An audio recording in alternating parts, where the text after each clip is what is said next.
mga kablog, kahit maulan at may bagyo, hindi kami nagpahuli, tuloy ang lakwatsa. Kasi nga, ka-vibes at kalikasan ang kasama mo, kahit basang-basa, good vibes pa rin. Andito kami ngayon sa Karayan. Grabe, ang presko ng hangin at yung tubig ay parang nagyayaya magbabad kahit umuulan.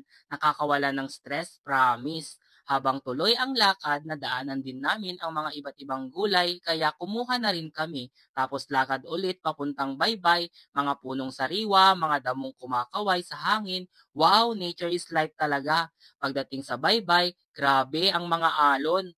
Nagwawala pero ang sarap lang titigan habang umuulan. Nakaka-relax in a weird stormy kind of way. Charis! Pero ang tunay naming pakay, aba pang ulam. Habang namamasyal, naghahanap na rin kami ng saluyot, kangkong, ampalaya at kung ano-ano pang gulay na pwede sa ulam. Instant harvest. Ang saya lang para kaming nasa probinsya edition ng MasterChef. Charis!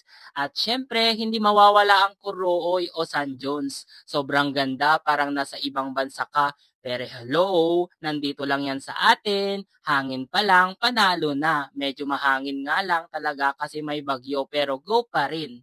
Alam nyo, minsan hindi mo kailangan ng mamahaling trip para sumaya. Simpleng lakad sa kalikasan, konting ulan, tawanan at libreng gulay, solve na ang araw mo. Ang sarap sa pakiramdam, kaya kung ikaw gusto mong mag-reconnect with nature, magpahinga sa gulo ng lungsod at maghanap ng simpleng kaligayahan. Tara, samahan mo kami next time. Don't forget to like, comment, and subscribe para sa next Lakwatsa. Sama-sama tayo kahit maulan. Nature is calling at ang saya sumagot. Bye-bye!